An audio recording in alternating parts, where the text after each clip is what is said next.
Emotionally unavailable. Welcome to Emotionally Unavailable, the podcast where we dive deep into the world of emotional availability and intimacy. I'm your host, Melissa Hepner, and I can't tell you how excited I am to have you join me on this journey of self-discovery and connection. Whether you're navigating the complexities of relationships or exploring your own emotional landscape, this podcast is here to inspire, empower, and entertain. So get cozy and let's explore the depths of human emotions together.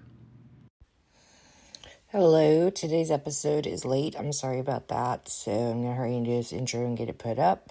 Today's guest is Craig Merriweather, CHT CMS. He is a clinical hypnotherapist, a certified medical hypnosis specialist, a neuro-linguistic programming specialist. Craig is a mindset coach and clinical hypnotherapist, helping people eliminate negative emotions and trauma so they can reach their full potential. He is a certified clinical hypnotherapist, medical hypnosis specialist. I've already said that. Founder of Arizona Integrative Hypnotherapy, helping people eliminate the negative emotions and limiting beliefs that may be keeping them from reaching their full potential. For over 12 years, Craig has been helping people heal from early childhood trauma, helping cancer patients with pain control, veterans with PTSD, students with test anxiety, children with nightmares, entrepreneurs with confidence, athletes with peak performance, and anyone who may be dealing with overwhelm, fear, and anxiety. He has created ACE Any Test, the most comprehensive course for test anxiety relief, so people can eliminate anxiety around exams, auditions, job interviews, and public speaking, as well as increase confidence and self-esteem. There will be a link in the show notes for that. He's also the author of the best-selling program Depression 180, about which psychologist Dr. Stephen Gergovich, clinical assistant professor of medicine at the Center for Integrative Medicine, University of Arizona, says Craig Merriweather's book is the most comprehensive and user-friendly resource to help ourselves and loved ones struggling with depression. I highly recommend this book to everyone that wants help turning their depression around. There will be a link for that as well. Craig's also created the Mind Mastery Blueprint and Life Transformation Kit, and is a featured author in the New York Times best-selling book Pearls of Wisdom, 30 Inspirational Ideas to Live Your Best Life Now. Along with Jack Canfield, Marcy Shimoff, and Janet Atwood, there will be a link to the Mind Mastery Blueprint. Craig was the host of the popular podcast Tipping Point Radio from 2012 to 2015, interviewing such experts in mind, body, and spiritual transformation as Marianne Williamson, Joe Dispenza, Greg Braden, Teal Swan, Bruce Lipton, Jazz Great, John McLaughlin, and many more, which is super fucking impressive. And then he's got a bunch of other social media, so I'm going to make sure I include a link to all of that. And I had a great time with Craig. I feel like we're going to be good friends, and he was really fun to talk to and like not precious at all, considering he's got all this like cool credentials under his belt. And yeah, we're really connected. So anyway, okay, I'm going to go so I get this episode up, but happy Memorial Day. And here's me and Craig. Emotionally unavailable. Hi. Oh, how are you? I'm good. Can you hear me? I can perfectly. My headphones are going to die soon. Ooh. Yeah, that's super cute. Hold on. Yeah, that's the deal with wireless, I guess. You always die when you least want them to. Well, it doesn't like me. Oh, no. It doesn't like me to use the mic if I don't have the headphones. So I guess I'm not going to use either today, which is just fine. I don't always. And you're not wearing headphones, so that makes it better anyway, because if one of us does and the other doesn't, then I get an echo, and that's always fun. Right. Okay, well, how are you today? It's so good to meet you. Yeah, you too. Yeah, I know we've been going back and forth for a little bit, so it's fine to finally meet up. Yeah, I was reading through your profile again earlier, and wow, clinical hypnotherapist, certified medical hypnosis specialist, neuro-linguistic programming specialist. I am super jazzed about this ACE any test thing.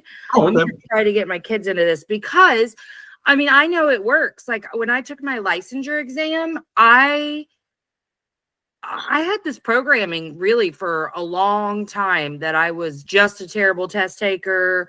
You know, like it just fundamentally, it wasn't going to happen for me to like pass a test on the first try. But then like through college, I got a little better about that. But it wasn't until I took some certification tests years ago that I was like, oh, okay, I kind of understand how these work and I don't get myself all worked up. But my clinical licensure was like, it was very how you think, you know, like it was like, what's your rationale behind this? And I followed all the advice of the people of the study program that I purchased, like halfway through, pause your test, go take some, you know, nutrition, whatever. And I did that. But I also like told myself I'm a great test taker. Like, you know, whenever I zone out, that's okay. I'm going to get my focus and I'm going to be right back. Like, it's okay if you catch yourself zoning out, and different strategies for like, once you reach that wall where you're so bored of what you're doing, you know? So I love that you have a whole thing about that, because I try to teach my kids, but you know how it is with your own kids, they just don't listen. But like, I'm like, no, how you tell yourself you're going to do is how you're going to do. My daughter's doing state testing right now. And I've like, remember, you're a good test taker. You know what you're doing.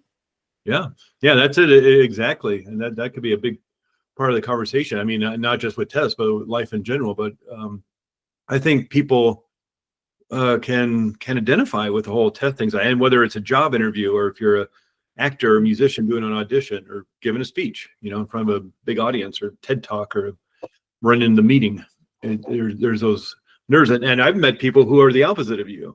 They were fine in high school and getting their bachelor's, but then they go for their master's and all of a sudden the anxiety shows up. And, that makes sense to me. But yeah, that is different.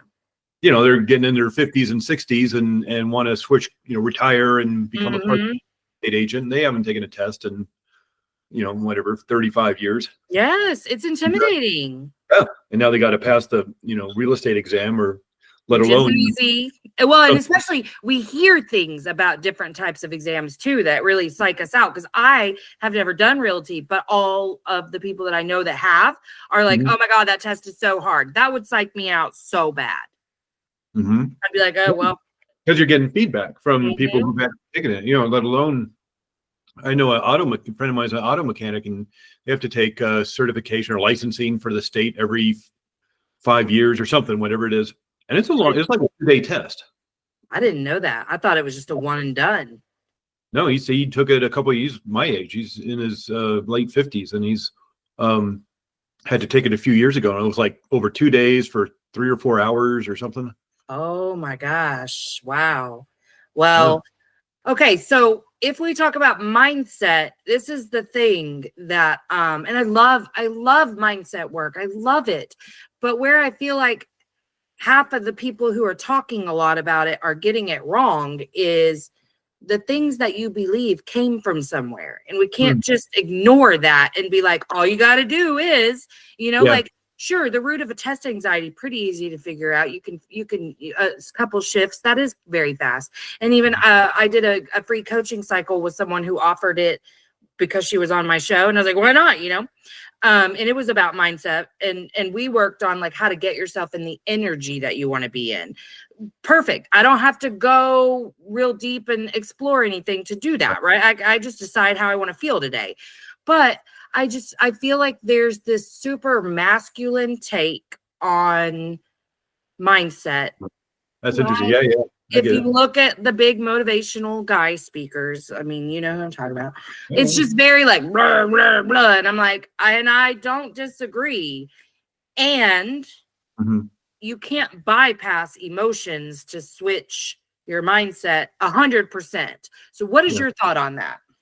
Yeah, no, absolutely. I that's interesting that you put it that way, because it really opens up a bigger discussion on not only kind of the masculine influence on peak potential, you know, getting to your peak potential, because what I find frustrating is obviously a lot of those guys are type A personalities, the go, go, go.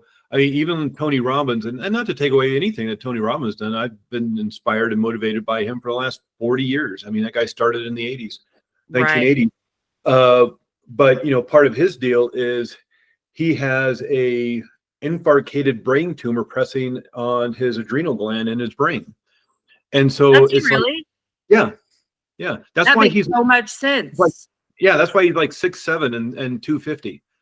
Oh And, my and God. he's so Wow. big because, or it's not adrenal gland, whatever. Is one of the, there's a brain tumor The pressing on pituitary. that keeps producing growth Yeah. hormone. It's on this So- pituitary, I bet. Wow, Oh, that's pituitary amazing. gland. Yeah, thank you, pituitary gland. And it's and here's a great word that I learned directly just from this situation: infarcated, which means Right? imploded on itself. Instead of exploded, it imploded, infarcated, and because of that, it's pressing on that gland, therefore creating growth hormone. Therefore, he has all this energy. Right. You know? Well, and when you mess, the pituitary tumors right there are pretty common. The infarct is not. But when you mess with that gland, your entire personality and your risk taking changes. Like those people, of course, Tony Robbins doesn't care about like if you make fun of him. Like, you know, that makes so much. Thank you for telling me that. I had no idea. But that's such a great example of what I'm talking about, because he is loud and proud. And I want everyone to reach whatever level of success their heart desires and however they want to do it. But I feel like there's some danger in this area because you take a guy specifically, because Tony Robbins, I mean, I've known women who love him too, but you know, his brand is pretty male driven. But you take a guy who's hypo aroused, just lost in the dark, doesn't know how he got where he got, and you're just throwing a bunch of motivational words at him. And then he has to wonder why he's the one that it's not working for. Like there's just other work to be done, I feel like. And I know that you are doing, because if you're doing hypnosis, you're going within the subconscious. So, I mean, I get that. But I just feel like we're on this little dangerous path with, I feel like mindset's a buzzword. And it shouldn't be. It shouldn't be, because it is everything. It is everything. But we can't use it like it doesn't matter. Like it's not the most important piece. I that's another great point you're bringing up, because what I've noticed, and I've been, I don't know, I hate to say it, somewhat addicted to Instagram over the last month or so. For some, I can see my mind getting hooked into what they're doing, and I find it fascinating. But what at least Tony Robbins was giving you an hour, 2 hours, 15 hours at his trainings, let alone a week-long training. Now you got the what's Instagram, 3 minutes or less? Yeah, they're calling it microdosing. Yeah, and it's like, how do you? Because I hear people doing the personal growth, the self-motivation, and all that stuff on Instagram. At TikTok, I think you get a bit longer, 10 minutes or so. But people want those or I don't know if they want it, but they're getting those bite-sized pieces of motivation, and a lot of it doesn't make sense, because you're not getting the hour prelude into, and to help with that, here's what you can do. Right. Because the other thing, here's what you can do about it, as opposed to just do this. And it's like, well, that doesn't work for most of us because we haven't done the work you've done. Right. Exactly. Just get I'm up always cognizant of that. Like, we remember where we were the first time we had a mindset shift, an aha moment where it like permeated the rest of our existence, because it was like, oh, wow, like I've been looking at that all wrong. And it's a lot easier when I feel like my entire DNA has been unraveled and put back together because of, you know, an understanding in the way my brain was working and how it can work better now. How am I supposed to like translate that in a little, like I'm guilty of it too. I'm out here trying to market my programs and stuff, and you know, putting stuff on Instagram in little bite-sized carousels or a video or whatever. And yeah, I mean, and I'm only focusing on the parts that are attention grabbers and whatever. I mean, that's what that's all designed to do, but it's not even half the story. Right. Right. Yeah.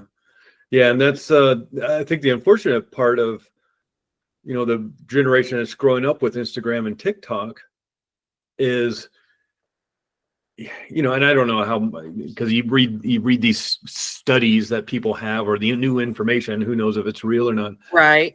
So is anybody really digesting a 300-page book on mindset or motivation or focus or anything like that? Or are they just, well, I can get it from this, minute and a half video of somebody screaming Right. with their face right in the camera?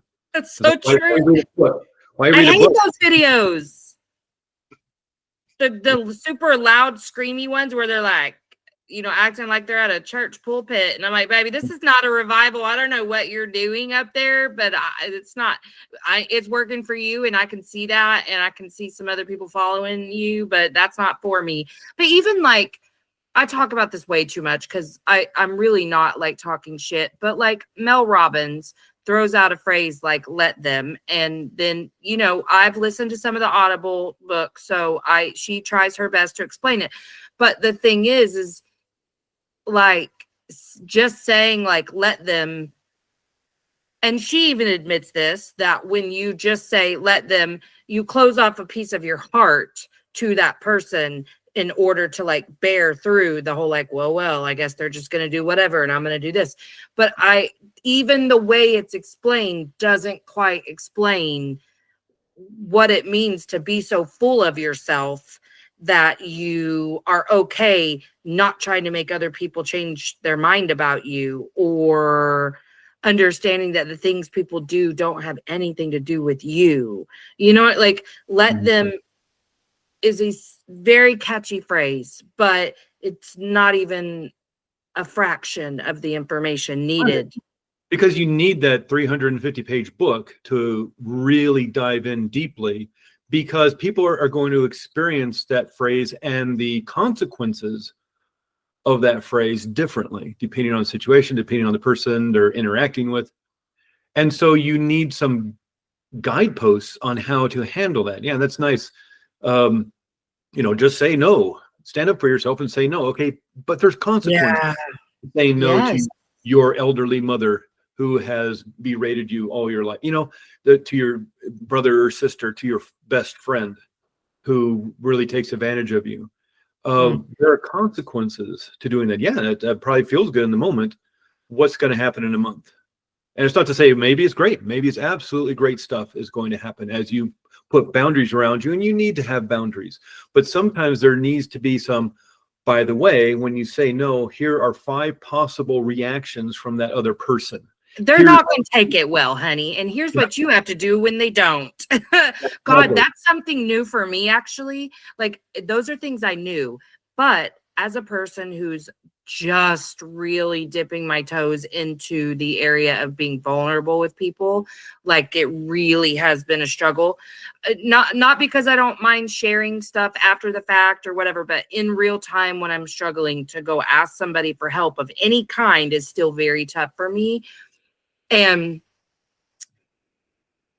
what I learned the last couple weeks is like, ooh, there's my negativity bias. Because the second they responded in a way I didn't like, I was like, and this is exactly why I don't share with people and blah, blah, blah. And I was like, there you go. Finally, you heard yourself say it. Like, this is your sign that you're just going to have to learn to create safety within yourself. Like, no, people aren't going to get it right all the time. How can they? They're just now learning how to show up for me. I've never let them ever. I've done everything I could to be hyper independent about so many things my entire life. So like, yeah, they're new at this too. And it doesn't have to mean anything other than we're all growing in this and it's fine. But when I heard myself saying like, this is exactly why, I was like, oh my God, I'm so glad I finally caught it, because I will get very self-righteous, they're toxic or they're not showing up for me. But literally, Craig, I've pushed people away my entire life from this one thing. I want you to show up. I'm scared to be vulnerable. So I'm defensive the whole time I'm even sharing, the whole time, waiting for you to give me one hint that you aren't going to do this perfectly. And now I'm going to push you away because you just don't know how to be my friend and I'm a better friend than you are and blah, blah, blah, blah, all the things. So that's not a problem anymore. But, you know, like it's not hard for me to get into a situation where I'm like, oh, I guess we can't be friends because I don't know how to do this. I don't know how to do it. Like, but when I set boundaries, I mean, I remember hearing the first time someone said, well, when you set boundaries with people who aren't used to them, it feels like abandonment. And I've learned to sit and keep myself very regulated, anticipating their response, because I've learned there hasn't been a single time that I expressed discomfort with somebody else's actions, or B, just set a simple boundary that I didn't get all hell broken loose, like every single time. And I just have to learn that also doesn't mean they don't love me. And it also doesn't mean they don't care. This is just their initial primitive reaction to a boundary. They feel abandoned. I can sit and stay calm and let them process that on their own. And as I've gotten better at that too, because that would have been like an automatic disqualifier of friendship too for me. But as I've gotten better at letting people just process and not be perfect and getting a little more comfortable with things being messy sometimes, we're all doing, like, we're showing up for each other, you know? Yeah. And we're human beings, and we want to be there they're our friends, they're our family, and they annoy us, and sometimes they don't show up for us, and we've taught them how to treat us. And when we change the rules, it's ripping off that Band-Aid, and that can pull some hairs sometimes when you rip off that Band-Aid. And so it can be painful. But you have, and it depends on what you want from that relationship, of course. And sometimes you have to be there for them as you put up the boundaries. But it's almost like we're in this, like, life is this big education, and we've gone from kindergarten, and we're now getting, about to be done with our master's degree, and we're heading off to our PhD. And once we get our PhD, maybe that's the, last day that we are here. But it's one thing after another, and maybe that's something to celebrate. It can be exhausting, though, as I'm getting older and older. So another lesson I got to learn. Yeah. Like, be a human being and be a nice person and be in a relationship. I met my wife when we were 19. So I was 19. We met in December of 1986, and we started dating in 1987. So we're right out of high school, year out of high school. We're now 57. And that's we're continually growing. I mean, we started off in kindergarten, and now I guess we're getting our master's degree. It's just tough. Yeah, it is. And the kids get older, and then that's a whole different relationship and situation. And Yes, our businesses, and what was family time in the evening, now working 12 hours a day, 7 days a week, trying to keep a business afloat. And it's constant, never-ending learning. And something, speaking of, kind of the masculine personal growth people, but Harv Eker was somebody I was following back in the 90s and early 2000s. And I think he's kind of retired and doesn't do much anymore, but in terms of that realm. But his kind of thing was correct and continue. You can lie on the floor and beat yourself up, or just get up and continue on. And I always like that. And I tell my son, I like that too. Correct and continue.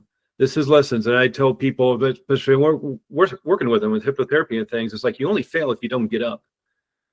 You just learned more information. You can decide how to use that information, and hopefully you use it to propel yourself forward. But you only fail if you don't get up. And sometimes it hurts, and you got to lie there for a minute. Sure. You only fail if you don't get up. And so correct and continue. Okay. I love that. That door didn't open, or that was the wrong room or whatever. So, okay, keep going down the hallway and find a different door. Well, and we're so hard on ourselves. The more we know, the more we hold ourselves to the cross that, like, we're supposed to do that correctly every time because now we know better. But like, I kind of like compare that to how pissed I'd get at myself for simple, like, multiplication errors because I was rushing through or whatever. Like, it is as simple as correct and continue. Like, you see that you made an error, fix it and move on. Like, why do we need to assign meaning to that? Yeah. And of course, another aspect, just thinking about the Tony Robbins pituitary gland kind of thing, a lot of this sometimes as we grow older, our hormones change, maybe too much testosterone, maybe not enough testosterone in men, and all sorts of, things going on with menopause, let alone, of course, going on the female side of things. Mm-hmm. And that changes your motivation. That changes your ability to just, manage stress. And stress may be getting bigger and deeper. The pile of stress may be getting bigger and deeper. Absolutely. And hormonal changes, and you're just getting older in an older body. I can't handle life like I did in my 20s. I used to stay up all night going to concerts. Hey, let's drive to San Diego. Let's drive up to LA and go see a concert. And then go to work with like 2 hours of sleep. Yeah, and go to school the next day or go to work the next day or whatever. And I can't do that. I can't go without 8 hours of sleep. I'm a mess. And so you go and you change, and it's like that's affecting, of course, and as you grow older, you're getting more information about life and how life works, how relationships works. That's going to affect how you relate to other people and to life in general, the news of the world.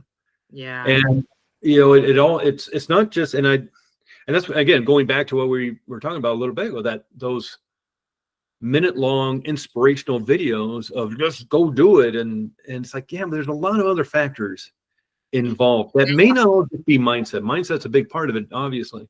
So many factors, but that's what I'm saying. Nobody's taking in account all the factors when they're just screaming at somebody. And I don't mind that the content exists. I don't mind that, because you can't do it all, right? What I mind, though, is why isn't there more? Like, why? Because these people, not just Tony Robbins, there's these people who are literally teaching in a coaching business or up on a stage what we're saying that those 1 minute sound bites do, and they're never teaching people how to address the root of their problems. Or even how to feel a feeling. Like, if we're not experiencing feelings, you can't do a lot to shift your mindset if you don't understand why you've been overthinking to begin with, because you don't know how to feel. Yeah. I saw one a couple weeks ago, and in and of itself, it's a beautiful phrase, and I might mess it up a little bit, but he was talking to somebody. He's like, that problem you have, what if you're okay? What if you're all right? What if you're not the problem? The situation you're dealing with, what if you're okay and there's nothing wrong with you? That's what it was. There's nothing wrong with you. And in and of itself, a beautiful phrase, a nice thing to see on a bumper sticker as you're driving through traffic. But having worked with people in the situations they've been in, even like when they were children, and the kind of abuse they have gone through, the horrific stuff people have gone through at the hands of their own families. And it's like, okay, it's more to it than just, what if there's nothing wrong with you? Right, because a lot of deep this hurt. person has to know why they thought there was something wrong with them to begin with. Where did that come from? They may not know. I work with a lot of people who just, I don't know why. I didn't either until I started doing the work. I had no idea. Yeah, because sometimes that subconscious mind wants to put that veil around it because it hurts so much. It does. And it was extraordinarily traumatizing. And you were 7, 8, 9, 10 years old, teenager, you're in your early 20s. And yeah, that hurt. That was painful. And you may want to block that out just so you can deal with life. I mean, there's something like, what a lot of neurobiologists are saying, conscious mind only makes up 5% of mind. Subconscious mind is making up 95, maybe even 97% of mind. And so, yeah, that's great. Running your immune system, running your digestive system, beating your heart, taking a baby from day one to being an adult, all stuff we don't have to think about. It's holding on to those habits of like tying your shoes and zipping up your jacket and driving a car and riding a bicycle and walking, all those things. And that's great. We don't have to think about any of that. But it's also holding on to a lot of that emotional pain. One, as a protection device. It doesn't want you to experience it again. What better way to hold in, like, oh, this new situation I'm in as an adult looks like that thing that happened to me when I was a kid, slightly. Yep. So we're going to throw up the defenses. We're going to put on the armor. We're going to sound the alarms.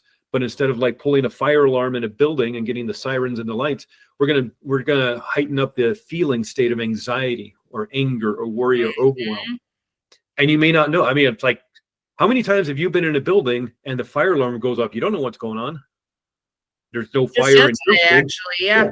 There's no fire in your room. So what's happening? Is this a test? Is this a real deal? Yep. You know, and so you just get to safety. Same with, when the anxiety response turns on, the stress response, the fight or flight response turns on, you get that hit of adrenaline and cortisol, and 300% more blood's moving to the big muscles of your arms to fight this danger, 300% more blood moving to the big muscles of your legs to escape. And you don't know what the danger is. You just know there's something wrong. And so you just feel this anxiety. And another kind of aspect of being human that's great in a lot of aspects, but what you practice, you get better at. Yeah. You're learning piano, you're learning guitar, you're learning dance, you're learning martial arts. You go from a white belt to a black belt by practicing, learning a foreign language, learning to walk as a child, learning to ride a bicycle. What you practice, you get better at. But what if you're practicing anxiety? What if you're practicing hiding your feelings? What if you're practicing that worry and that overwhelm? We all know those people in our lives, whether they're family or friends or coworkers or person we see in that cafe on a regular basis, the angry person. You just get angry at whatever it is. And for whatever reason, they taught themselves, maybe at a very young age, to cloak themselves or armor themselves with anger. They've now practiced it so much. It's now literally wired into their brain and wired into their nervous system. So at the drop of a hat, it just happens automatically.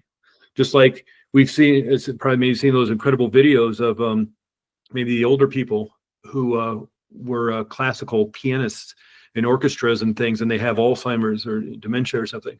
But so I don't know how to play piano, and then you sit them down at the piano, and all of a sudden, Jesus, and they're kind of surprising themselves.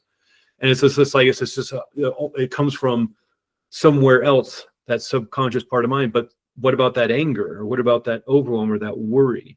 Absolutely. And relating it to certain aspects of life.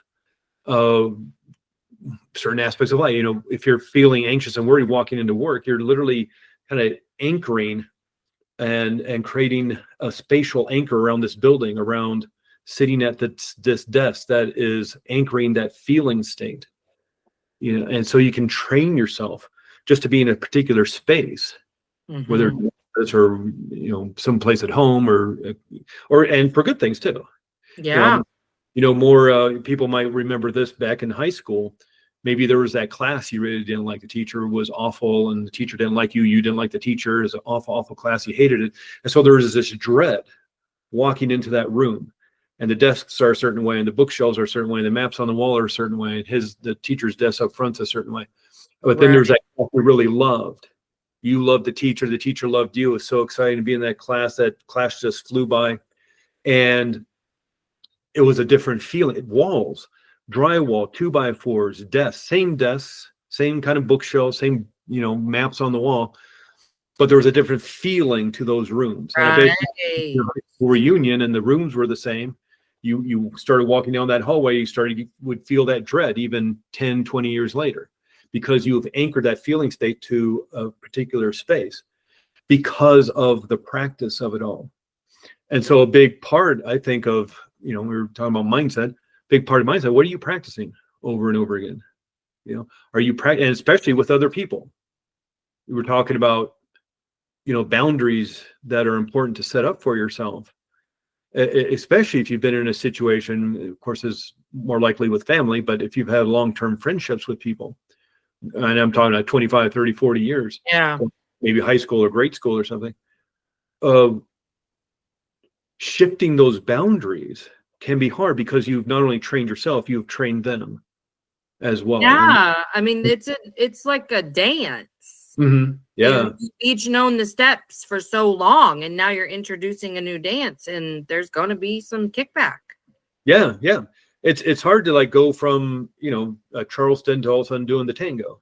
Right. I was like, but, if you want to continue dancing, we're tangoing now. This is what I got to do. Yeah. Yeah, So, absolutely. And I but don't know, I just think I love the idea. I mean, man, when I first heard of neuroplasticity and was like, what? There's things we can do to regenerate, rejuvenate, like, do things better, different, whatever.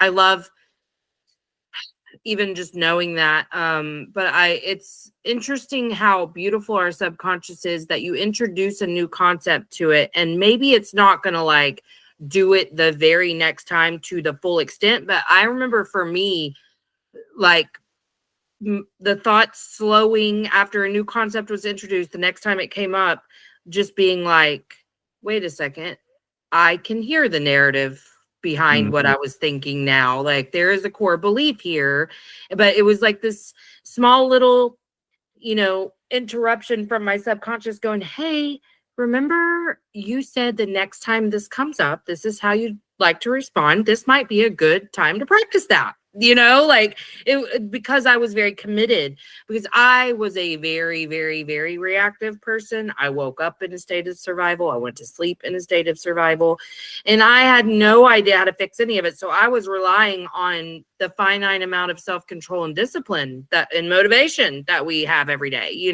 and surprise, surprise, that wasn't sufficient. And so on the outside, I looked very angry. And that is the way it presented all the time, because it didn't matter what people said. I was constantly triggered, constantly, because everything was an attack on me, everything.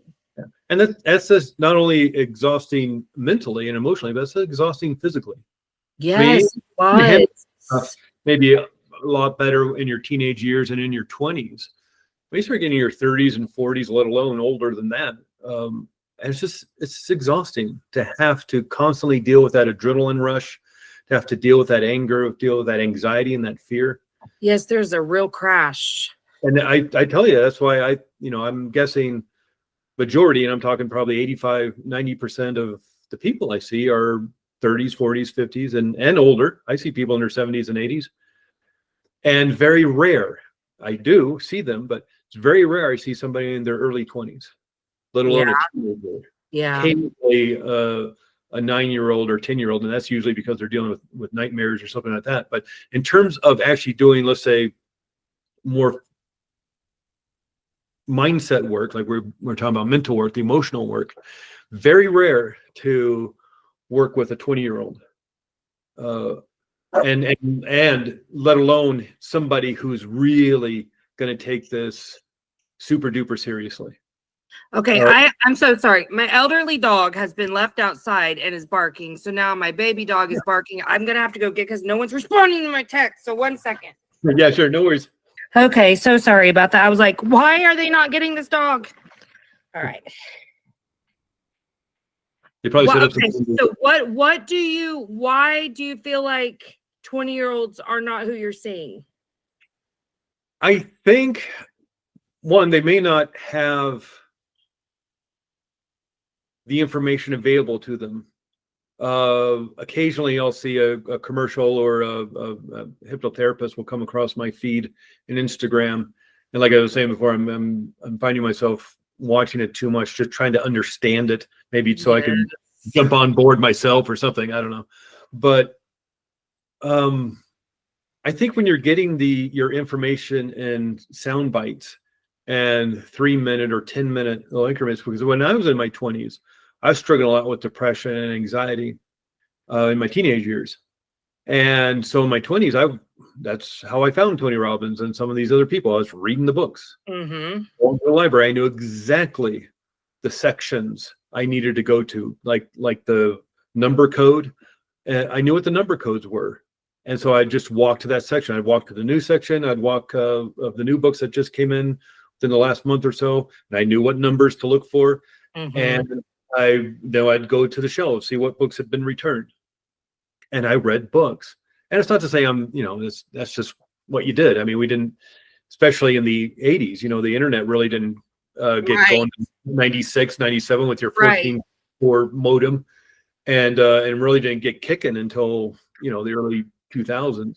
Yeah, I mean, the internet that was available wasn't helpful or useful. You could go chat with people across the country, and that was it. I mean, there really wasn't Ask Jeeves came along later, but at first, literally, I just remember using that IRL chats. Yeah. Like, There's fun to chat with people and talk about your hobbies and things, but to get like serious information. And what's nice about at least the early 2000s is the mid 90s, late 90s is when all the SSRI drugs came, Prozac and things like that, the selective serotonin reuptake inhibitor kind of things. And like them or dislike them, what at the very least it did was open up that conversation. Mm-hmm. Well, why would I be needing, why is so many people taking this? Why is it such a popular drug? It's because people are depressed. Why are people depressed? And so it opened up a big conversation that I think the internet was really helpful in directing and connecting people and information, because you could read the research and you get differing points of view, and you could talk to people or read their blog posts about how it worked for them, how it didn't work for them. And it opened up this huge conversation of people being vulnerable. And now it's like, no, it doesn't seem to be any big deal. But back then, I mean, you're showing your heart and you're showing your soul. Absolutely. Strangers, and maybe it's all more awful now because people seem to be so mean about everything. But yeah, they really are. But the blog form really did. It opened up because it was storytelling and it was information that we hadn't heard yet. And it was more long form than a caption that you would see now.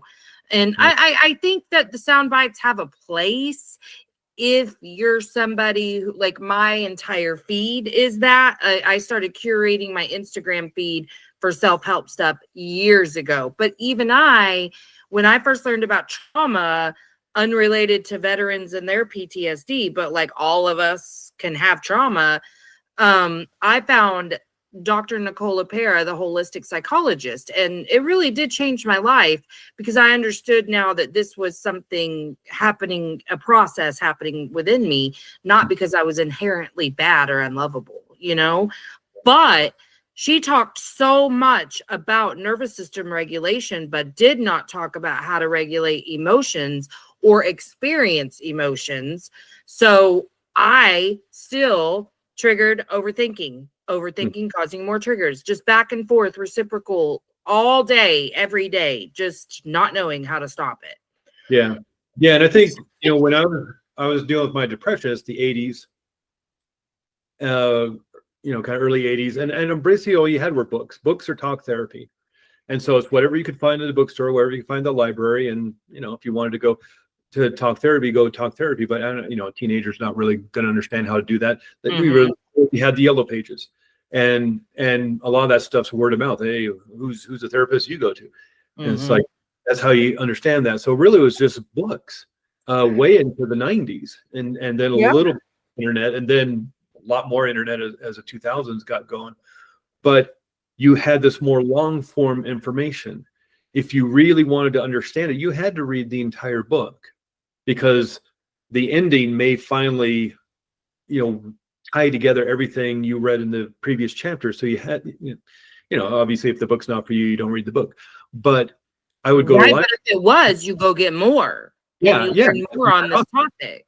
You read every book that person does.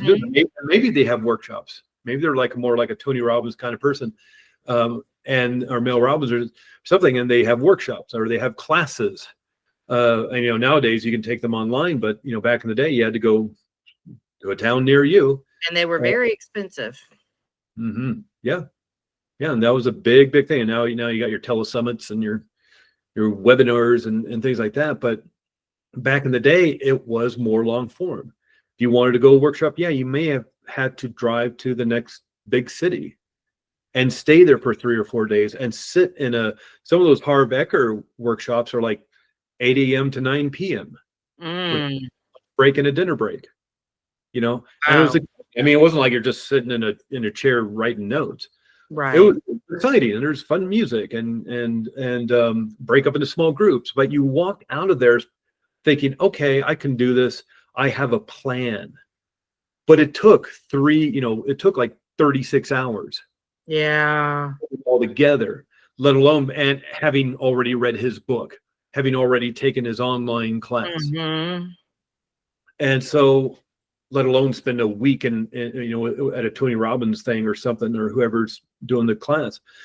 Nowadays, it just seems so, you get this 3-minute little soundbite of get up in the morning, put your feet on the floor, check in with your heart and go exercise. It's like, yeah, I'm depressed. I can't get out of bed. Yeah, that's like the never miss a Monday gym bro hustle guy. I hate that stuff. Like I intuitively was like, oh no, Mondays really feel like more of a rest day for me. Like whenever I quit just listening to every piece of advice that others said, just because I just had this natural belief that other people knew better than I did, because on the outside it looked like they were having a better life than me. So I did the never miss a Monday thing, and I was like, this is exhausting. I am not get up on Monday after my sleep routine is off and I'm just preparing for a new week and whatever, and go just work my ass off in the gym. Like I'm if I'm tired, I'm gonna honor that. And I just quit. I don't work out at all now. But at the time I was like up at 4 a.m. and going to the gym before work and stuff. And I was like, I don't want to go on a Monday, and I'm not going to let these people on Instagram shame me. Yeah. Yeah. Well, what if you hate your job, but you have to have your job because you need the health insurance, because the baby's got colic and your mom got diagnosed with dementia?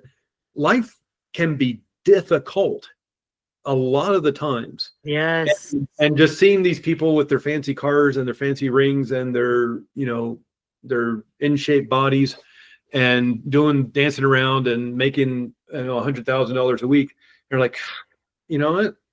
It gets demoralizing and gets frustrating, because more than likely they're not. They're trying to that point. Exactly. They're pretty people and everything, but they more than likely, only a handful. It's like actors. Yes. Only like 1% or 0.001% or whatever are the Meryl Streeps and Scarlett Johanssons and the George Clooney and the Brad Pitts, who are like actually making millions and millions of dollars. Everybody else is below the poverty line. And I think the same with a lot of the influencers. They rent their cars, or they have a green screen, or they, whatever. It's not even a real plane. It's just the outer shell of a plane. I don't know, whatever. But people with quote unquote regular lives see the people with the fancy pools and the fancy cars and say, why not me? Right. And likely that's not their car. That's not their house.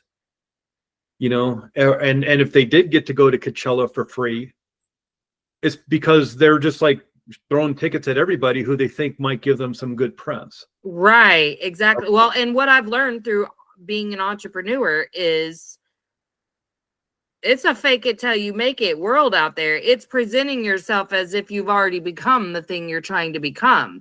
And that's not true for all of like the TikTok people, because, TikTok has its own little like ability to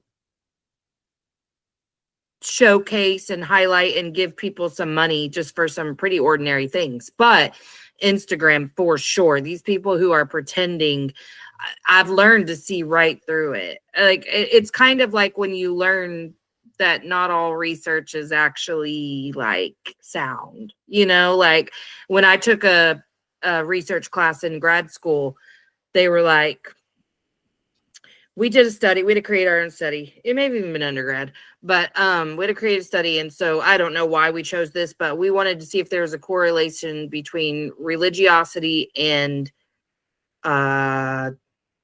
volunteering. Oh, right.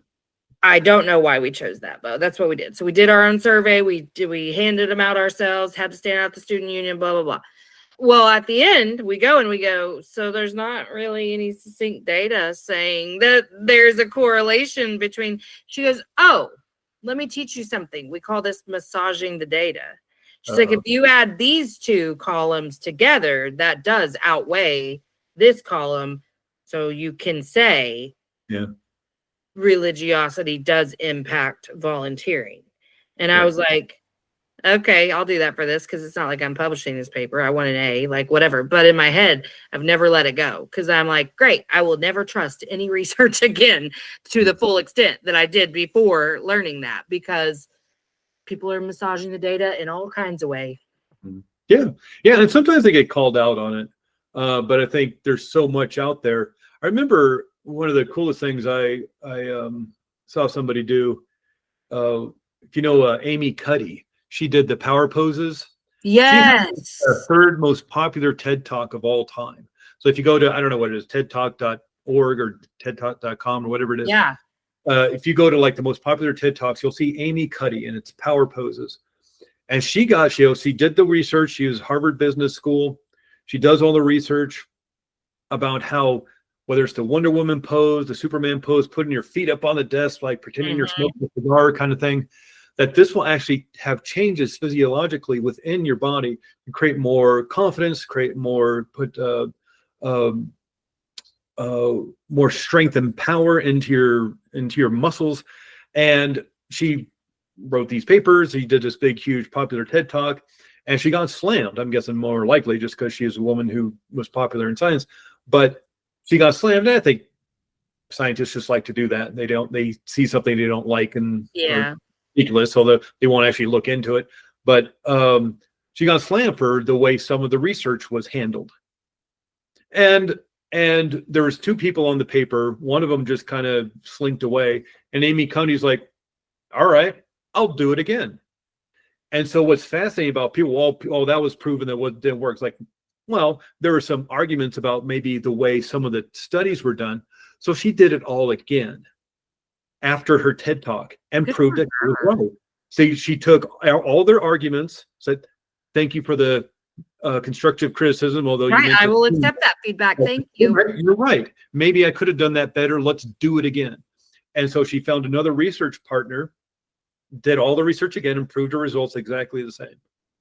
And so I did the power pose before and in the middle of my licensure exam as well. Because it works. It does.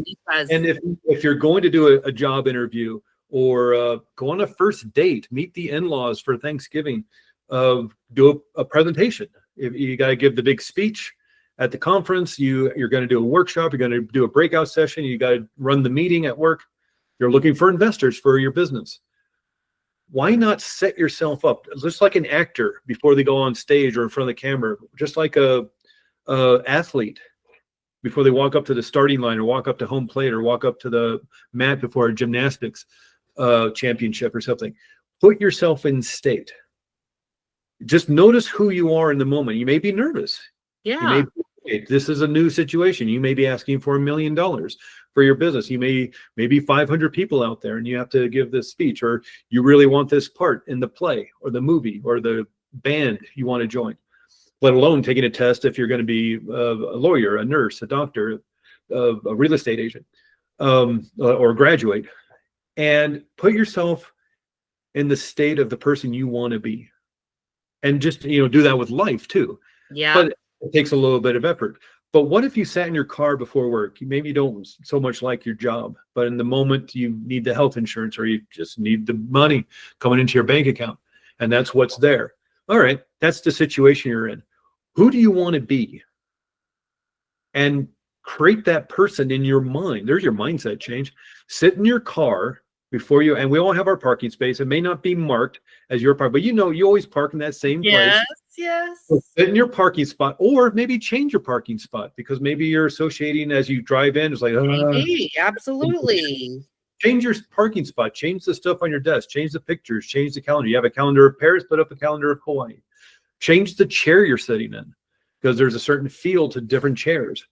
If you want to go real hardcore, liberate one of those office chairs, a new one that feels different than the one you're currently sitting in. Liberate it, take it home, practice being powerful and strong or peaceful and calm while sitting in that chair, then take it back to work and see how you feel.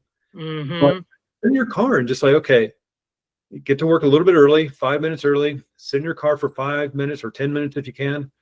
Whatever exercise you like to do, whatever meditation kind of work you want to do, mindset work you want to do, and think, I am calm. I am powerful. You're saying at the beginning, I do great on tests.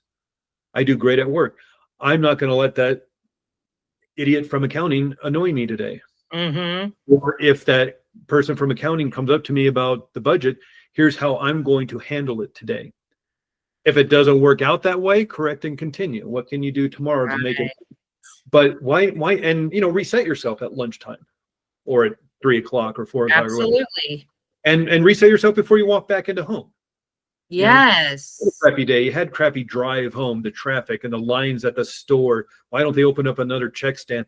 And you get home, you're frustrated. Now you're supposed to see your loved ones. Right. Car for a minute. Drive down the block.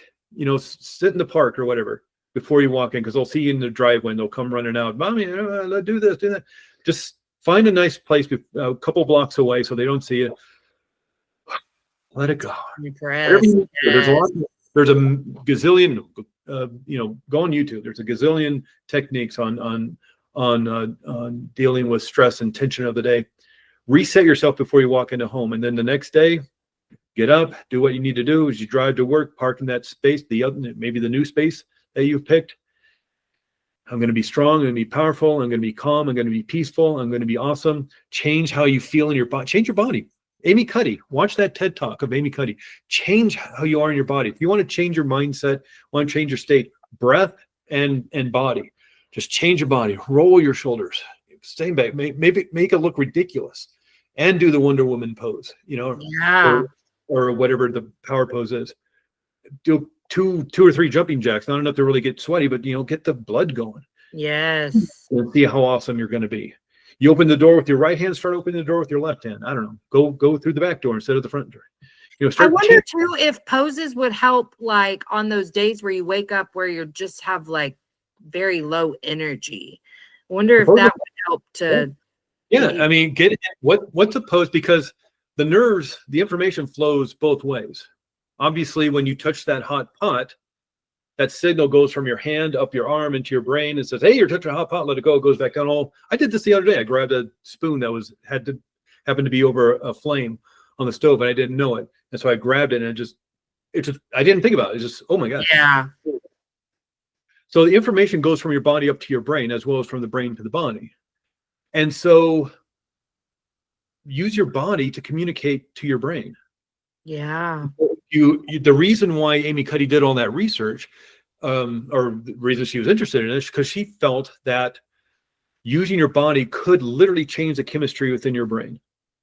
So do it. You're low energy. Okay, well, how do you feel when you're high energy? How do you stand? How do you walk? Where are your shoulders? Yeah. And now your body is in the position of being high energy, of being peaceful or calm, or whatever. That's why a lot of people do those mudra things. But one good way to anchor that feeling state is with your finger and thumb. So when you're feeling great, you're feeling strong and powerful, you're feeling energetic, press your finger and thumb together, and you can Pavlovian affect that stuff. Again. Oh, yeah. I know people very closely. I know people who are the most peaceful, the most kind, the most generous, the most warm-hearted people, open-hearted people you'd ever meet in your life.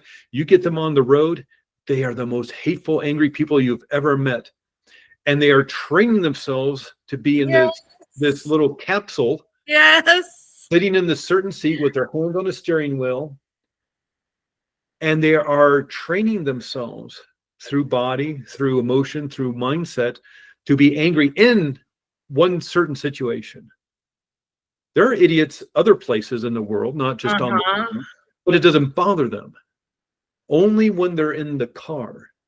And this Jekyll and Hyde thing happens. And my humble opinion is because they've trained themselves to now automatically anger and frustration. Right.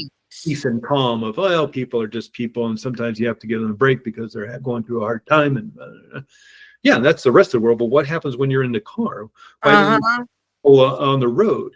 And it's because you've trained yourself. What is strongest within your mind is what you do over and over again. What you practice, you get better at. You can literally wire that stuff into your brain and your heart. And so one of the things I tell people, especially in working with hypnotherapy, let's say they have a fear of driving, like being on the highway at 80 miles an hour because they made Yes. a bad car accident or something, or just it's nerve wracking. If they live, especially if they live in big city, practice being in a car, not driving, not with the car on, but parked safely in your driveway, in your garage, in your parking spot, and listen to the relaxing recordings while in the car with your hands on the steering wheel, with your foot on the brake or the accelerator. The car is not on, no keys anywhere, but you're just practicing being in that environment, Yeah. creating a calm, peaceful state of mind and body while being in that car. Then, I love this because this is an area I'm actually working on. Like, because well, first of all, I get road rage really bad. So that part I've done really well because I've just decided, I'm never going to be in a hurry again because no matter why I'm in a hurry, it immediately puts me in survival mode. So I don't want to, like, nothing's worth that ever again. So I'll just be late if I have to. But also, I just get so ragey. And for me, it's that lack of control because I don't get to control everyone on the road. But I also have a ton of anxiety when I'm driving. Like, a couple of highways here are so busy that I just can't handle it. Mostly because they're full of semis, and I just don't trust it, and it's so scary to me. And I'm like, I'm going to be 45 this summer, and I don't want to become those people that I see that are like too scared to get on the highway, or they drive 50 on the highway, or like I feel like I'm like slowly heading towards that if I don't get my shit together now. So I have been like trying to like create safety within myself while driving. But I love what you're saying because I need to create the safety in that environment without the high pressure test while learning. Yeah. And you could even, I'm working with somebody, see him again on Sunday, that again, terrible car accident, and part of it is like, hey, practice at a safe place at home. Find that room, your bedroom, an office, the den, the living room, place where you feel comfortable, and practice these recordings with these exercises. Then in about a week or so, start practicing while sitting in a car that's not moving, that's just parked, emergency brake on, no engine on, just practice in the car. Then in a couple of weeks after that, have somebody drive you around while you're doing it. And, not on the freeway or anything, but, and just slowly practice feeling comfortable. And it's just going to retrain your nervous system around it all. And we're doing the deeper healing work of being in a horrific car accident. Right. But you're also training your nervous system like, oh, yeah, okay, this seat's comfortable. I feel safe. I got the seatbelt on. There's airbags everywhere. I can be safe. And but again, it's the practice of it. There's a relentlessness to this work. Is why I tell a lot of people there's two parts to this work of hypnotherapy anyway, and maybe probably talk therapy and other forms of therapy. There's the deep healing work that you do in a session. And we may only be seeing people, hypnotherapy, maybe be seeing people 3, 4, 5 times. This isn't talk therapy. I think that's very important. Everybody should be doing that. It should be required. But this isn't talk therapy. We're not going to be seeing each other for years and years. Or months and months. We're going to be seeing 3, 4, 5, 6 times maybe. That's part one. The second part of the healing work and the change work is the practice you do at home.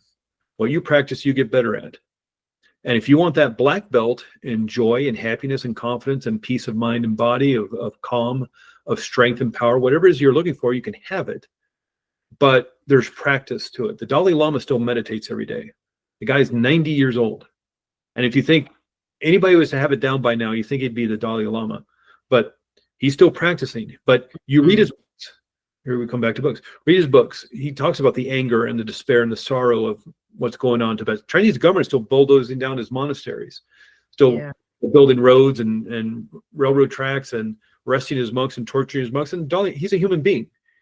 He's going to feel that anger and that rage and that sorrow and despair of what's happening and why it's still going on after 70 years or whatever. But every day he's there practicing loving kindness and compassion. He doesn't want that anger to overwhelm him and become his essence. So every day he's practicing loving kindness and compassion. At 90 years old, he's still doing it. And he's not married. He doesn't have any kids. He's not running a small business that's, going to be affected by all the economic stuff that's going on right now. He's got a staff of people to meet his every need and want. Granted, he has great responsibility, but he doesn't have a lot of the life challenges the rest of us do. And yet still there doing the work. Right?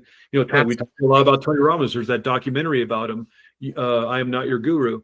And it just goes through a week of his life as he's doing one of those big events in one of the arenas. And it shows him in his morning routine. And this is what he does. And that's what the Dalai Lama does. But they're still doing the work. And Tony Robbins jumping into cold plunge, he's jumping on the little trampoline for his adrenal glands or something. He's doing his meditation work. He started in the early 80s. This movie was made just a handful of years ago, 2018, 19 something.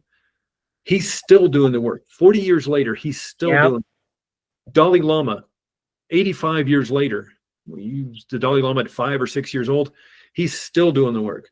And so there's a relentlessness to this. You just don't get to, I've set up boundaries and now my life is right. There's not a destination. That's what I'm learning. You're not going to reach a point at which you just do it all perfectly and you don't ever have to think about stuff again. Something I have to tell clients a lot is like, we're never going to not have to use the tools sometimes. And we have to release ourselves from shame that we have to use the tools. Like we didn't learn the tools so that we would never have to use them again, but we learn them because they're going to be useful. And sometimes maybe it'll be less frequent that you have to open up that toolbox, but like you're going to have to open it up.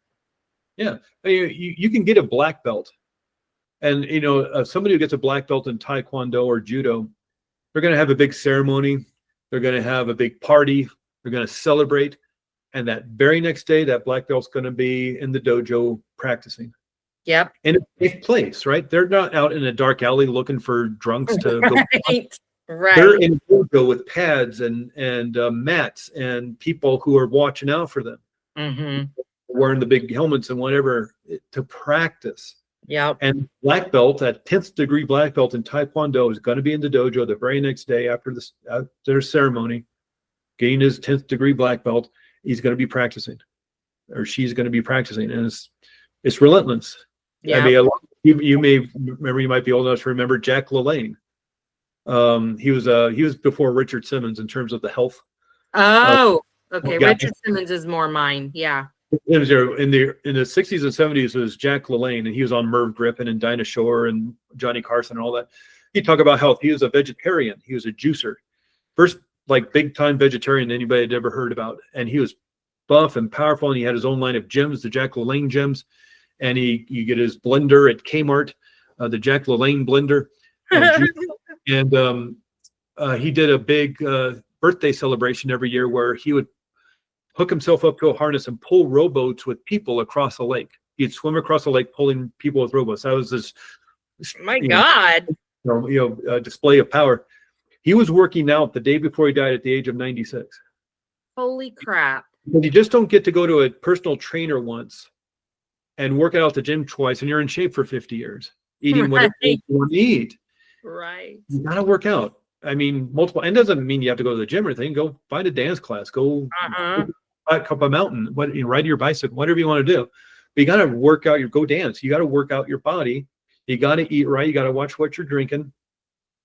And, because if you don't, you hurt your ankle or something as you can't exercise for a week, you're going to feel it. You're going to sit on the scale if you start, eating pizza every night. So it's relentless. Our physical health is relentless. We know this now. We know this. Look at all the Marvel movie people, Scarlett Johansson and Hugh Jackman and whoever else, Robert Downey Jr., all those guys. They just don't work out at the gym for 2 weeks, and they look like they have to work out 2-3 hours every day to look like that. That's why Hugh Jackman quit doing Wolverine. I don't blame him. I heard about his routine. Yeah, I read about it. It's extraordinary. 5,000 calories a day, working out 3 or 4 days. Yes. He did that for 10 years because he always had to be in shape because every other year was a Wolverine movie. So it was easier to just maintain it than to try to get it back. So I can only imagine the money they offered him to do Deadpool 3 to come back as Wolverine and do that all. I mean, the guy's got to be in his 60s. He's older than me, so he's got to be in his 60s. And to put your body through that must have been a huge, huge check they wrote for him. Mm-hmm. That's not fun. But No. it's relentless because the minute he stopped, his body went back to being the quote unquote Normal. normal body. Yeah. In his 50s or 60s. He kept in shape and things, but to buff out like that, it's relentless. And so we know that with our physical health, but it's for our mental health, our emotional health, our spiritual health too. Again, look at the Dalai Lama. Yeah. Man's 90 years old and he still meditates every day. He does his spiritual practices all year long during the different seasons, the different days, different hours of the day. He does his spiritual work. 90 years old, he's still doing it. That's crazy. Tony Robbins, 40 years into the personal growth thing, the personal development things, he's still doing the work, let alone teaching about it. He's doing it himself. Right. So there's a relentlessness to this all that, you may be feeling better. You've set up those boundaries and that caused maybe some tension, but you worked through that and you've done some deep healing work. Okay. What do you want now? You want more joy? You want more happiness? You want more peace? There's something to work on. Mm-hmm. Leg day, there's arm day, there's doing cardio stuff. There's always something to work on with your body. What do you need for your mental health, your emotional health, your spiritual health? And we can't all do it every day. I mean, there's days and even weeks when I can't get to it due to life circumstances. Mm-hmm. Things change. Parents get older, kids get older, all that kind of stuff, business and whatnot, taxes. But, correct and continue. Get back to it when you can. And if you only have 5 minutes, do it for 5 minutes. If you don't have an hour and a half, that's okay. I don't have an hour. I mean, if I write my list of what I would like to do, the readings I'd like to do, and the prayers and the meditations and the exercise and the spiritual and the qigong and all the stuff that I'd really like to do, it'd take seriously 5 hours. Right. Like exercise for an hour, my body, and then exercise my spirit through prayer and meditation, and then read and learn and grow, and then do my spiritual work that's a little deeper in the qigong, and that's 5 hours every day. Right. And then day. wouldn't it be great to have that time, but we don't. Yeah, and so I do what I can. If I have 5 minutes, I do 5 minutes. It's like I had some time here before our call to do this our chat here, interview, whatever it is, and I got I took a shower and I can get ready and I'm drying myself off, and all of a sudden I moved the towel. There's like a bunch of blood on the towel. I'm like, what the hell is this? Yeah. I'm like looking around and I'm like, and there's somewhere that somehow I got a cut on my inner thigh, and I must have in the shower done something with the scab or something. I don't know what happened. I was just covered in blood and it was flowing pretty well. I have no idea what happened, but now it's literally 20 minutes before I'm supposed to talk to you, and state, and I'm going to be peaceful and calm. I'm bleeding, and there's the rug and the towel, and I'm like, should I call her? My God, you poor thing. I'm finally kind of just stopped it and put a Band-Aid and threw all the stuff in the washer and got my coffee. You saw me eating my cereal when I was coming in here. And it's just well, I didn't have time to do my life got in the way this morning. It sure did. My God. Story, but it's just but I blew my 20 minutes. I had to put myself in state or do my little meditation or do a little bit of qigong or something. Instead, I was dealing with the cleaning up blood. That sucks, dude. I was on the floor cleaning up blood off the bathroom floor. That's not how you want to start your Friday, brother.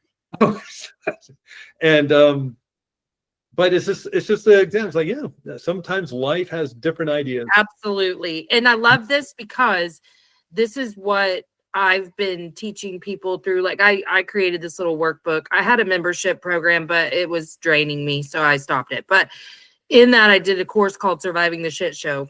And it was building up your inner world so that when your outer world is falling apart, how can you stay in the energy that you want? Like, how do you have a life you're in love with, even when a lot of things are going wrong? How do you get in that energy of peace and joy when a lot of things are going wrong?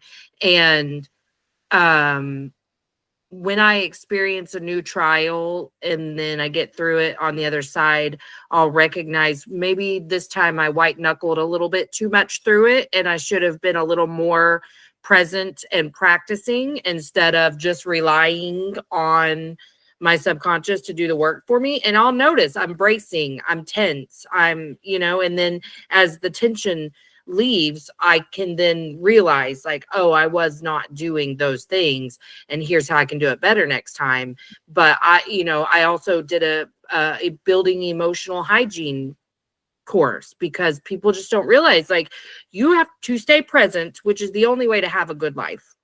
Yeah. To be in the moment you're living, you have to practice that. It is a real skill, and it's one I did not ever dream of being able to accomplish. I really did not think I could ever get out of my brain. Now, the only time I really have trouble with overthinking is during like PMS. Hormonal fluctuations will do it. But I also know this is just my brain trying to protect me, and hormones are doing this, and I don't have to listen to any of it. I don't have to analyze it. I can just pivot and do the things I know to do to get into the energy that I want to be in. Yeah. Yeah. And there we go back to that thing of, it's not just a mindset thing. Sometimes there's a little physical thing happening, whether you're in your teenage years, you're in your 20s, 30s, 40s, 50s, 60s, 70s, where our bodies, our brains are changing all the time. Mm-hmm. And we're in a stressful situation than seem to have been for seemingly the last 10 years. No, it's not a political thing. It's just like what we're being inundated with. Yes. Is stressful. Tension, man, nonstop. You feel about it, one side or the other, or no side. It's a stressful situation. It is, yeah. And we are all seemingly in fight or flight, and we're running our stress response on high. It's like driving your car in first gear down the highway on 80 miles an hour. You can do it, but it's not meant to work that way. Right. So if you want to get away from the tornado, you want to get away from the fire. Yeah, okay, you got to do what you got to do, but you just can't drive to work like that. You can't drive over to Sunday dinner like that. If you're going to start exhausting the body, and I think a lot of us have been exhausted over the last few years, if not decades. And so, correct and continue. What can you do about it? And that's not to say you don't want to be responsible with what's happening in the world, but you also have a responsibility to your body. And how good are you to anybody, your family, yourself, to friends, if you're exhausted and mentally incapable of rationally dealing with the challenges. Right. And that's the difference right there, is if you can't remove yourself from the really loud emotions surrounding all of these events and be able to step back into your peace and back into your joy, you're not doing it right. You need to take some time out. Yeah. Yeah. You have to take breaks. You got to rest. I wish we could. It'd be fun to just, rest for an hour a day, and then we had 23 hours a day. Right. Wouldn't that be great? And the older we get, the more rest we got to have. That's not a lie. We need 8 to 9 hours of sleep a night. There's occasionally people who need less. But that's not the standard. That's the rarity. That's the mutation. Right. There are people who need 10, 12 hours of sleep. That's the other way. Okay. It's the curve deal. Yes, we hear other people who need 2, 3, 4 hours of sleep at night. That's rare. That's amusing. That's interesting. But that's an anomaly. Same with the other people who need 10. And I'm talking like every night. I don't mean like you worked so hard that you slept for 12 hours or your body was sick or something. I'm talking about like, hey, there's some people who need 10, 12 hours of sleep at night. The rest of us on that curve right there in the middle, we need 8, 9 hours of sleep every night, not just once a week or twice a week, every night. And if we don't, and if we do that for months and months, we exhaust the body. We don't fuel it right with the right foods for our body. My mom is 86 years old, 4'11", and my son is 24 years old, 6'3", 250 pounds. They need different right their bodies, right? So this is where a nutritionalist comes in real handy to like do the blood work, get yourself looked at by a doctor, go to a nutritionalist who actually, who can write up a plan for your body, for what you're going through, because a 20-year-old needs different than a 40-year-old needs different than a 60-year-old. And and find some ways to create joy in life, even if it's just. I read one thing, I think it was from Gay and Kathleen Hendricks. They do the Conscious Loving books. I think they were the ones, because their big thing is play and creativity. And I read from them, or I heard one of their lectures or workshops or something. They said a half an hour a week, more if you can, but if you could just do 30 minutes once every 7 days, you would recharge yourself and reset yourself. And whether that's so true, it's painting or writing or playing going music, on a hike, playing Uno with my kids, whatever it is that I can do childlike or joyful things. And that is what I've noticed. If I've just white knuckled through a situation and I come out of it feeling really tense, that's the difference for me, is I didn't make the time. I was overwhelmed and tense and stressed. So I didn't go and do the things I like to do for intentional fun and joy. And then when I remember to do that and I make that a priority, no matter what, I'm getting through those situations much better. Yeah. And that's just minimum. I mean, if you can do more, if you do a half an hour a day, do a half an hour a day. But if you need to, write it on the calendar. Write it on the board at home with everybody's schedule, with the soccer and the business meetings and the networking events. Thursdays from 8 to 8:30 or whatever. This is when it's time for me, and specifically do something creative. If you paint, if you bake, if you play music, do something creative to really feel your juices. Yeah. And if you do that twice a week or 3 times a week, join a choir, join a band.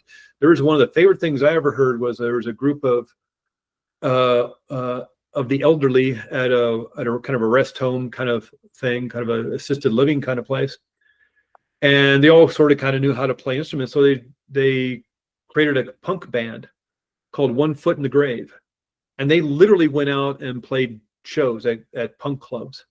And you can look them up on the, I don't think they're around anymore. I think it was about a decade ago or so, but One Foot in the Grave punk band, Google that. And it's just elderly people got together and said, well, we kind of sort of know how to play instruments, so let's be punk. Oh, fun. 3 chords and some energy. And they were super popular I forget if they're in LA or wherever they were, but I love that. They get gigs, more probably for the amusement of old people doing it, but it's but it's still cool. Being creative. And they didn't have to learn Mozart or Beethoven. Right. It's like, oh yeah, I played guitar in high school. Well, let's pick it up again. I mean, a C chord, a G chord. All right, we know a song. You play drums, Yeah. I love that. I'm going to have to Google it. That's so funny. Yeah. And so it's like creativity doesn't end at, 50. Right. And stop limiting what you can do creatively. When we stop applying perfectionist standards to everything we do and do things just for the joy of it, even if it looks ugly at the end of it, like just do it because it's fun, not because you're trying to make a living becoming a painter. Maybe you are, but also maybe you're not. Yeah. Just do it for the fun. And I think that's the difference between doing something creatively as opposed to doing it for business. Paint just to paint. You're not don't do it to get hung in a gallery or at the Met or to sell at the Sunday art in the park thing. Just do it to do it. And so get a piece of cardboard.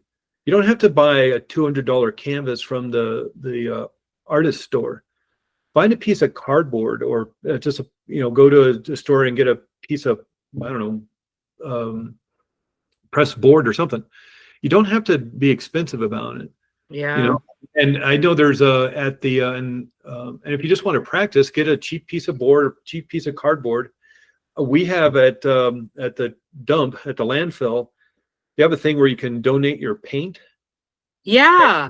And so throw it into the trash, give it to the dump, and they'll they'll put all the whites together so you can get like white.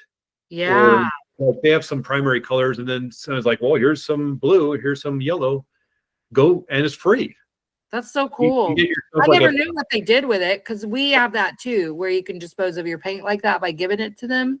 yeah, But and I they'll didn't know they give mix it to all the me. whites together. So it's, it's not like, may not be the white you wanted, but if in terms of just wanting to learn how to paint, okay, it's not oils and things like that. It's just house paint, exterior house paint maybe, but grab some yellow, grab some red, and grab some blue. Right. Have fun with it. That's our city, but there are simple ways of, without having to invest a lot of money. Right. Nowadays there's so much stuff on YouTube. You want to learn how to play piano? Exactly. Videos on YouTube on how to do that, or guitar if you have a guitar. Go on Craigslist. There's always somebody giving away a piano for free. Swear to God, I knew a guy who just collected pianos for free, would fix them up and then sell them. That's crazy. Yeah. And because pianos are such a pain in the ass to move, Yep. they sit in somebody's house for 20 years. Nobody wants a piano. Right. They're a pain in the ass. And so they'll literally give them away for free. So you want to learn the piano? Oftentimes, especially in a bigger city, someone's got a piano for free that you can take. Get a U-Haul, get a couple of friends for beer and pizza. Right. And, and get someone to tune it up. And these are just crazy. And there's tons of stuff you can do. There's so much you can do. Absolutely. And take a minute to figure out what it is for you. But right, exactly. But that's okay. That's part of the fun, is figuring out what you like and what you don't like. Yeah.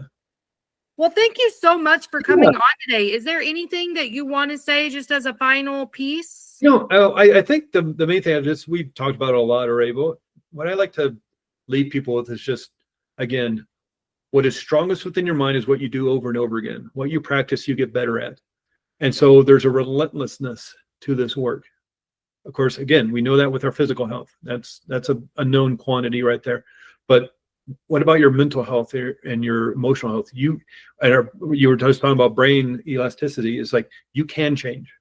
Yeah. But a bunch of that work is the practice of it. Yes, there's deep healing work, whether you're doing hypnotherapy or breath work or EDMR or talk therapy or whatever you may be doing.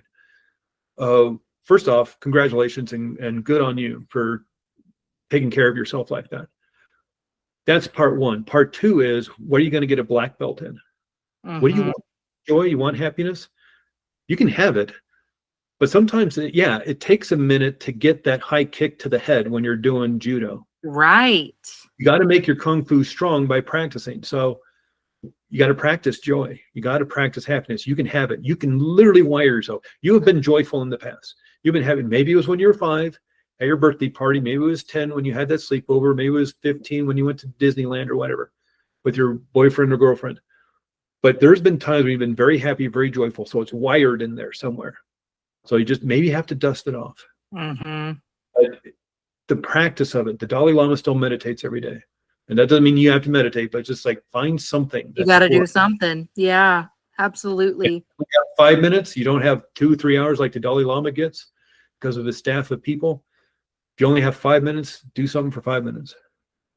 I'm getting a black belt in effective communication, not flipping out when people talk to me. Okay.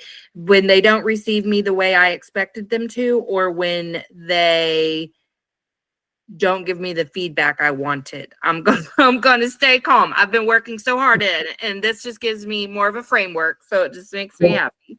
And here's the thing. This is what I keep telling myself over, and I heard this somewhere. It's, again, it's one of those nice bumper sticker things, something you write on a greeting card. But someone said, if you want more patience in life, does God just give you more patience, or does God put you in situations where you learn to be patient? Mm-hmm. And if you want to get a master's degree in patience, oh God, people are coming into your life. Craig, let me tell you right now, this is what's funny about you saying that. I, in my first book, was very vocal about the fact that when I was very small, like 5, I heard the story of King Solomon in Sunday school. And I started to pray for patience and wisdom every night. Uh-oh. For years. And I had a really terrible childhood, as you could probably imagine. Okay. And I'm not saying it's my fault for praying for those things. I am not saying that. But what I am saying is it was not until last year that I was sitting at this station and being, inundated with tech issues over and over because I had just started the podcast, just had my 1-year anniversary, and just learning stuff that I had no idea what to do. And I knew better than to be like praying for patience after I learned my lesson, but I did finally understand. I sat there and I was like, I get it. I get it. I get it. Until I stop reacting like a psycho to every last minor inconvenience, I'm going to continue to get all these minor inconveniences because I'm saying I want to be a calmer, more peaceful, more joyful, more loving person. Yeah. I'm never going to be those things if I continue to be this person who reacts like a psycho at every little challenge. And I did have to work those muscles. I didn't know how to stay calm in a crisis unless it was like major crisis. And then I was really prepared. I was like, okay, if I have to be the one in charge, I'm the one in charge. I can get us out safely, blah, blah, blah. But little minor inconveniences like my headphones dying, things like that. Oh, honey, it would ruin. So many of my early recordings my voice is so hoarse from crying all of the time. I mean, wailing for hours over really small shit. Okay. But it finally hit me one day. You got to quit. You got to start practicing how to respond to these things or it's never changing and you're never going to be patient. I was pretty wise, but you're never going to be this person that you want to be if you don't start practicing now. And so I was like, fine. That very moment, I was like, it is okay. Now, I did have to learn better things to say to myself. I had to understand why it was such a big deal to me that I wasn't doing this correctly or that, and why did I feel so fundamentally unsupported by the universe and faith? And, I had to understand none of this shit was happening to me. It was happening for me. And there was always something that I could learn from any of that. But I had to know what I was thinking prior to be able to switch that up. And now I know how to create safety within myself during these little tasks that seem so silly that you would get so upset about. But that was my MO. I reacted to everything, just 0 to 100. That's it. Nothing works out for me. And, I tried not to say stuff like that out loud because I didn't want to be seen as like a negative person or whatever. I'm sure I was. But inside, I felt very victimized by the whole world, but I didn't even realize that. Like, if you had said like, wow, you really see yourself as a victim, I would have slapped you and never spoken to you again. I'm like, me? No, I'm not. That's the exact opposite of what I believe. But I mean, ultimately, I believed that, the world was out to get me. And so when I realized that, and I'm like, nobody's out to get you, sis, and just started calming down, just like in the car, I realized it starts with you leaving the house in a hurry. And for no reason. Like, it's not like I was constantly actually about to be late somewhere. It was just, you do these stupid things like, oh, okay, if I leave at this time, then da-da-da, and I'll get there at this time. Now, because I've said that, I have to get there at that time. Late or not, in my head, I've just created a whole race for myself because I was so used to like living in a chaotic space. Now I had to practice how not to be chaos at all times. I had to like understand you got to chill, like get in the car and drive like it doesn't fucking matter what time you get there because it really doesn't. Yeah. It's funny that because we get into this thing, it's like if only these people stopped annoying me, I could be the peaceful, wise, wonderful person that I know I can be. You're all robbing me of the opportunity. Yes. I believed that though. No, it's funny that you said that because I actually started thinking about that for a split second very early on in this conversation. Like, oh yeah. And this is why I was able to finally understand, like, you're the problem, not everybody else. But I am a person who very small things really irritate the shit out of me, like really bad. And I will let it fester and just like believe that they are responsible for annoying me. Where now I'm like, okay, there's a couple things you can do. If someone's eating and the sound is just too much for you, you could just get up and walk away. Like, it's not that serious. I hate when we all eat together because there's always somebody making some sort of food noise that's just awful. And I just want to be a bitch about it. But then I'm like, let's be sweet. You can remove yourself from the situation. Or like, I'll be like, I'm so sorry. I'm going to go in there because there's just too much food noise. My kids know I'm crazy. So they're like, oh, okay, sorry. And I'm like, no big deal. But used to, I'd sit there and just be like victimized by it. Like, I can't stand that. And just these little minor annoyances that I just let fester all the time. And now I'm like, you're the problem. Yeah. Either stop being annoyed or remove yourself. That's it. And that's the thing. I mean, it's the minor annoyances of family and coworkers, let alone the bigger stuff that's going on in the world at any given time. Not specifically now, but it seems like it's all piling on right now. Mm-hmm. And it's like, that's why you got to take time for yourself. Got to take the time to let it go. And I don't mind. I just mean, just let it go. No, there are processes you need to do to de-stress, and whatever. If it's visualization exercises, like just vacuuming it out, or just getting a pin in your hand and like putting all the tension or your squeezy ball in your in your fist, and like this squeezy ball, this pin is going to vacuum up all this stress, all this. And what color is the stress? What color is the fear? Is it red? Is it something else? And have that ball, have that pen vacuum up all that stress and tension, and then drop the ball. Absolutely. Ooh, I love that. Yeah. Just throw it behind you, and now it's behind you. What does that mean? I really like visualization too. Yeah. That's been helpful for me. And that might mean every day. Every day, for a while, and then maybe every other day. And then maybe it's still every time I get in my car. Like, that's the thing. And I have to teach clients that, like, this isn't going away overnight, honey. You've been driving for a minute. So, like, when you're going to be a psycho in the car, it's going to take a little bit for your, like, my natural reaction. I'm embarrassed, but I'm going to tell you anyway. The second I start to get on the highway, there's always some dumbass who's not letting me on, and they're driving too slow and whatever. So immediately I'm like, okay, bitch, are you going to let me on? Every time. Every time. And then I have to correct. And so I'm like, oh, we don't do that anymore. You're not a bitch. We don't do that anymore. So you're telling your 2-year-old, oh, we don't say that. Don't say that. Exactly. Yeah. I'm like, oh no. That's the first step, awareness. First step's awareness. Absolutely. You're doing it. And maybe that comes with age. Maybe that's why young people aren't coming in. They don't notice it yet. No, for real. I thought that whenever I asked, why do you think? I was thinking, yeah, that's because they fucking know everything. So they're like, oh, I'm teaching you older people how to live. And in some ways that's true. I've learned a lot. I have a 22-year-old. I've learned a lot from him. But lots of them could learn lots of things from me too, and they choose not to. So okay, well, I will let you know when your episode's going to air. And you have a great profile. I will include your links and all of the things. And I'm gonna.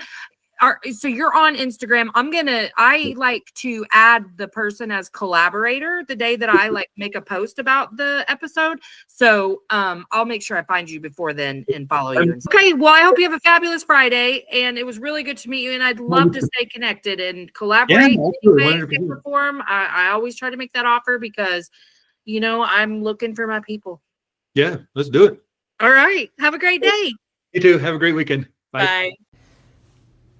Hey, make sure you've given the show a 5-star rating on whatever platform you're listening to if you haven't already. And check out my website, empoweredwithmelissahepner.org, or my link tree on Instagram at melissa.hepner to check out my latest offers or workshops.